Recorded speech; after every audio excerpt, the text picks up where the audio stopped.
viver con Mesaya.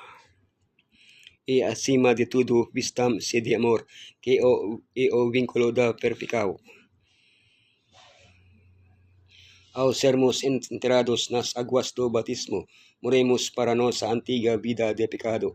Ao emergirmos das águas, somos ressuscitados como novas criaturas. Abandonamos nosso antigo modo de viver e pensar. A partir de então, vivemos de forma diferente, pensamos de forma diferente, deixamos de ter uma mentalidade terrena e nos adquirimos uma mentalidade celestial.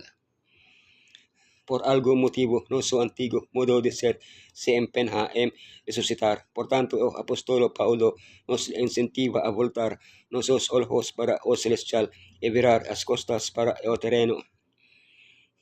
Mentalidade terrena o celestial. Nosso foco, morrer ao terrenal, revestir-se do celestial. Características da nova vida em Messiah, o vínculo perfeito, o alimento celestial. Mentalidade terrena ou celestial. Nosso foco, concentrem suas mentes nas coisas acima, não nas coisas na terra. Partindo do raciocínio de que ressuscitamos com Messiah no batismo, Paulo nos incentiva a seguir Yeshua até o lugar onde ele foi após sua ressurreição, o trono de Elohim.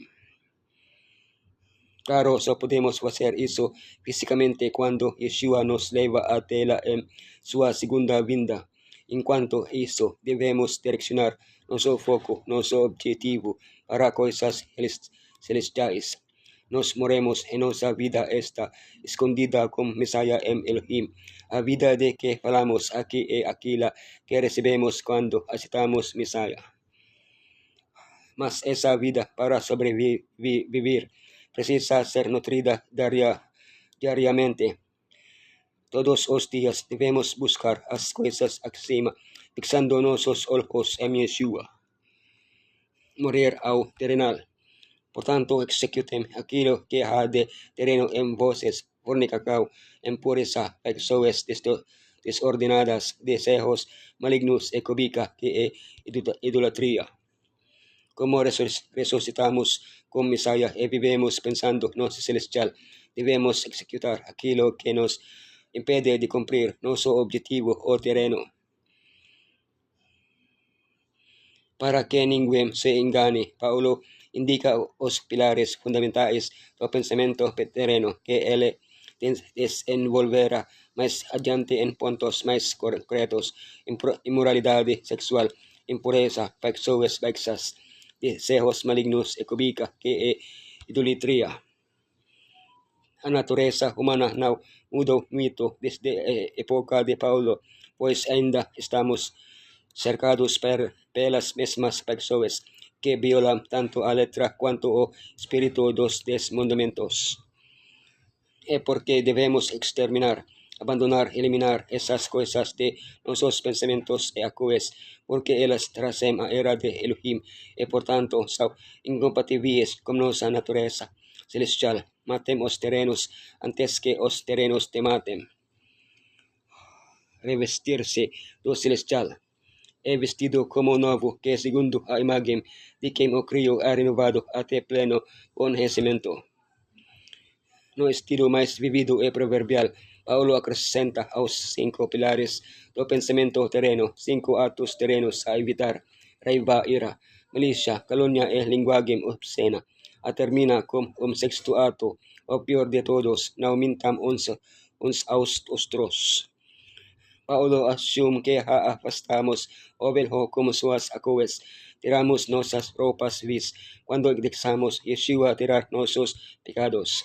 Sem essas roupas, precisamos nos vestir em roupas de gala, vestidos com essas novas vestes. Somos continuamente renovados, crescendo em santidade dia após dia. À medida que somos renovados pela obra do Espírito Santo e pelo estudo da palavra, as barreiras que nos separam desaparecem. Características da nova vida em Messiah. O vínculo perfeito. e acima de todo isso coloca amor, que é o vínculo perfeito. Somos os escolhidos de Elohim, santos e amados. Pedro nos diz que isso nos traz grandes benefícios e grande responsabilidade. Mas como se comporta um escolhido de Elohim?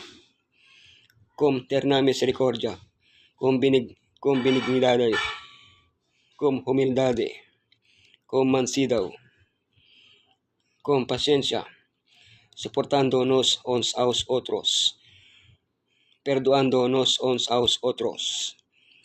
E tudo isso no ambiente de um vínculo perfeito amor. E esses são nossos benefícios e responsabilidades. Benefícios. Ao agir dessa forma, somos uma bênção para os outros e para nós mesmos. Responsabilidade.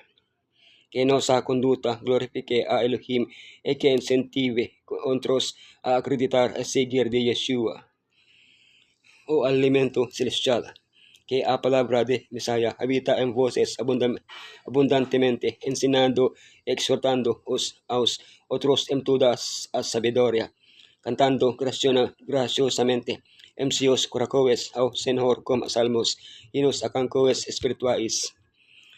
Colosenses 3, 15, 17 nos mostra como alimentar nuestra naturaleza celestial y descubrimos que no podemos alimentarla isoladamente, mas precisamos da comunhão da igreja para isso, deixando a paz de Elohim governar sobre nós, permanecendo unánimes como um só corpo, sendo agradecidos, estudando a Bíblia em abundância, enseñando aos outros o que emprendemos, cantando salmos, hinos e cancoes espirituais, fazendo tudo o nome de Yeshua. Cantar é uma arma que sempre podemos usar contra o desanimo, assim abrindo nossos corações aos raios de luz da presença do Salvador. Encontraremos saúde e receberemos sua bênção. Cultive sentimentos bondosos, ternos e compreensivos e não os chame de precança, pois são atributos do caráter de Messiah. Cuida da sua influência, que seja de caráter tal, puro ou perfumado, que você nunca se envergonhe de ser reproduzido em outros. Assim como gotas de água formam rio, as pequenas coisas formam a vida. A vida é rio pacífico, calmo e agradável, ou é rio turbulento, que sempre joga lama e terra. Nesta vida, você pode se submeter à disciplina do Espírito Santo. Pela santificação do Espírito, você crescerá cada vez mais a semelhança de Messiah.